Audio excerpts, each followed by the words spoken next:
What's going on, everyone? It's your boy Salos, and today I feel like I'm gonna do something a little different. I'm gonna talk about the Pokemon movie I Choose You, and I hope I'm not too late on this because you only have 2 days to go see it. And if you haven't seen it by now, don't watch any further. Go see it, because I'm gonna be spoiling some things. But I'm just gonna be kind of spitballing this. This isn't scripted at all. I'm just gonna be talking from my raw emotions. So I don't know when the spoilers are gonna start, but I'm gonna try to control it. Like, for the first part of the video is gonna be spoiler free. I'm not gonna say anything that has been officially announced, and the next part is gonna go in and just get into the nitty gritty. I'm not gonna tell the entire plot, but I'm gonna say things that include spoilers. So read the description, because I will leave timestamps in the description for that. But overall, let's start with the non-spoilers. Overall, let me just start by saying this is not the anime squished up into 90 minutes. And honestly, I was relieved when I found out that was the case, because I was really nervous that I was going to spend $13 on something on a story I know, and it's just remastered like Origins. And if you guys follow me on Instagram, you should follow me there at Salos. Nice little plug, see what I did there? On Instagram, I flamed Origins so hard because it's just red and blue animated, and they didn't do anything original. But we're not here for Origins. We're here for the I Choose You movie, and that's not what this is. It was an original story. At very best, it references the anime. Like, there are things that happen in the anime, like with like Ash catching some of his old Pokemon, and like iconic scenes where he does things, but outside of that, there really is no comparison to the anime, and that was like I said, relieving. I love that. Misty and Brock are not in the movie. Well, if you haven't got over it by now, you probably aren't going to get over it. But let me just say, what the characters were, they were good characters.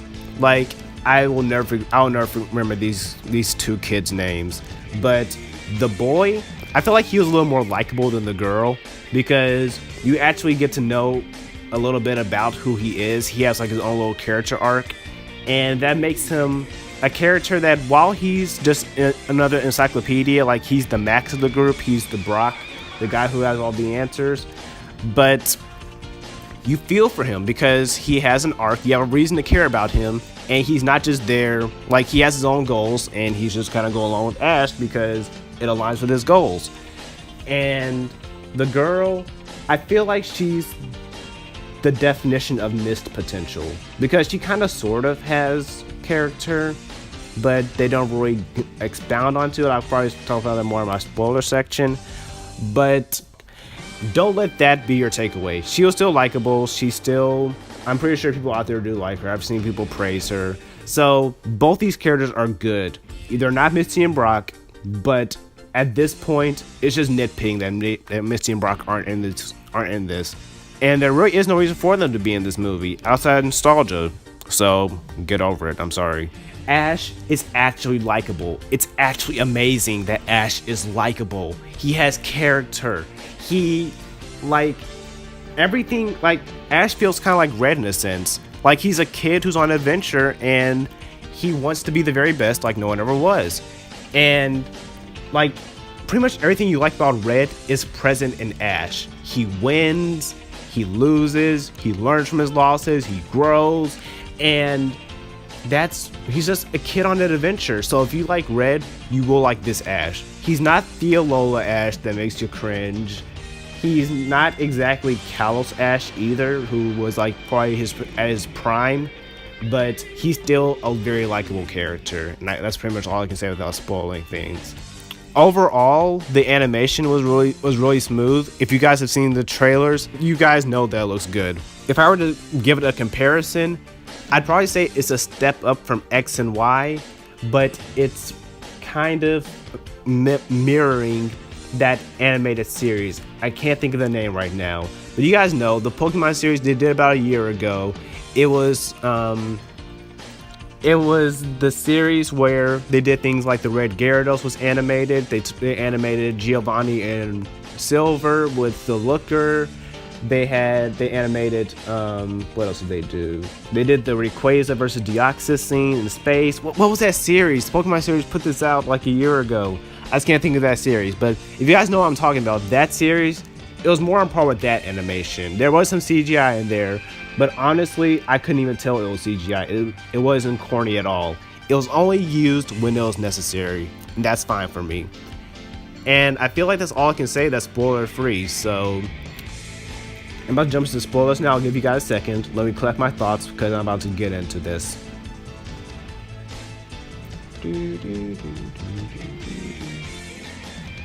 Okay, like I said, I'm only gonna say things that are necessary. I'm not just gonna tell you the entire plot. But problems I had were, like I said, with the girl. Like, she's a girl from Twin Leaf Town, and apparently, like, her mom back home is some really big trainer. And I felt, and that's pretty much the only character development she ever has. Outside of that, she's just another kid who I don't even know why she's following Ash. Like I said, the boy, he has a reason that he's following Ash. He wants to be the next Pokemon professor, and he wants to learn about the legendary Pokemon. Like, the legendary beasts are present because, of course, Ho-Oh created them. The whole legend's there. If you guys know about that from playing Gen 2, you know what that is. And he's just fascinated by legendary Pokemon, so he's doing his research, and he's like, oh, you're gonna go meet Ho-Oh? I'd love to go meet Ho-Oh. That'll be great for my research. So he has a reason to follow Ash, and like I say, he has character too. Like, you tell, like, when he sees Ash's bond with Pikachu, he kind of says, be careful how you treat Pikachu, because Pokemon don't always stay with you. And he goes into this whole backstory on when he had a Luxray, and his Luxray literally died and froze to death. You actually saw the dead corpse on the ground of Luxray. And he said after that he couldn't really get close to Pokemon. And it wasn't until he met his Lucario where he was able to bond with Pokemon again. And that was like, that's a real life lesson right there. When someone dies, like especially a loved one, like if you had like a boyfriend or girlfriend die on you, like it's hard to date again. So that felt very believable. And that's what made that character so much more realistic to me than the girl who's like, oh, I'm a girl, my mom's a trainer, and well, yeah, there's that. But I'm not trying to downplay the girl because people do like her, but I'm saying that I feel like the boy was just so much more likable than the girl. But they're both good characters nonetheless. The villain in this story is Cross. I couldn't remember the girl's names, but Cross's name is just so generic you can't forget it. And honestly, I know he's like the new trainer to Charmander. I know we had one in the past, just can't think of his name. And to be honest, it was just a Paul and Chimchar thrown into Ash and Charmander. And that's fine because that's good writing. Like the Paul and Chimchar saga is probably the best arc they have in the entire anime's run. So giving that to Ash and his Ash and his Charmander, that's not a bad thing, don't get me wrong, but it's just something they've done before. So I don't really see a reason to praise it all that much. But hey, good writing is good writing. I'm a writer, so I can acknowledge it, and I will pat it on the back when it's there, even if it is recycled. And speaking of recycled material, I also said on my Instagram page that if you've seen one Pokemon movie, you've seen them all. And I guess that might sound a little harsh, but let's think about it. Ever since Pokemon the first movie, it's always been about Ash finding a legendary eventually, his quest to go find that legendary, and somehow at the end, he or Pikachu dies and come back. That's pretty much this movie in a nutshell. And there are some exceptions where that's not the case. There are some movies that are kind of original and that's not the storyline. But overall, that's the storyline of the movies. However, at the end when Ash dies, Ash literally died. I'm not talking about he got turned to stone. He didn't do whatever the heck he did in 5th gen. He literally died. Like, when you, remember in the first episode where the Spearow was about to attack Ash, but Pikachu got in the way and did that giant thunderbolt to scare him all away? they kind of mimic that scene in the sense at the end, because the whole arc is that Pikachu and not Pikachu, Marshadow is kind of the guide to the rainbow hero, who's the wielder of the rainbow ring, and Marshadow is just kind of there, to be honest. I don't know what his deal was. I don't know if he was a good guy, if he was a bad guy, but he was just kind of doing his own thing. And eventually it leads him, like, he corrupts the rainbow wing and he turns all the Pokemon against each other, and that's what makes them go against Ash, essentially. So all the Pokemon are attacking Ash, and Ash tells Pikachu to get in his Pokeball because he's gonna protect him. Pikachu goes in the Pokeball, and Ash protects Pikachu, and he dies for it. All the Pokemon are like charging up their attacks, like they're using Hyper Beam, Solar Beam, Flamethrower, Thunderbolt, all the crazy moves out there. They hit Ash head on, and he dies from it. And you can literally see Ash fading away from life itself, going into the afterlife, and it's his friendship with Pikachu that brings him back. And when you see him die, like, when it's all said and done, you just see Ash's hat floating down from the sky and it lands on Pikachu's head. And I'm like, wait. In my mind, when I saw that, I was thinking, wait, there's an event that I got from seeing this movie with Ash, with a Pikachu wearing Ash's hat. Is this how the movie's gonna end? Is Ash really dead? And like, at that moment, I was like, oh my goodness, they really killed Ash. And I don't know when I freaked out in a movie like this, because I thought that was it. And I haven't felt that in a Pokemon movie ever, not even with Mewtwo. Like, I guess I was just a kid and I didn't really understand it, but like, we've been in Pokemon this long, you never thought they'd kill Ash, and they almost did it. And that was amazing. I don't know when I ever felt that feeling, but because of that feeling, I'll give it a slight edge, but I still can't really get past the fact that they've done this and it's a recurring cycle at this point. But all that aside, I give this movie a solid 8 out of 10. Like I said, they kind of just reused a lot of things they know work. They threw it into this movie, which isn't a bad thing, because when enough good things are thrown into a movie, the movie is bound to be good. I've seen people say they give this movie like a 9 out of 10, a 10 out of 10. It wasn't a perfect movie, but it wasn't a bad movie either.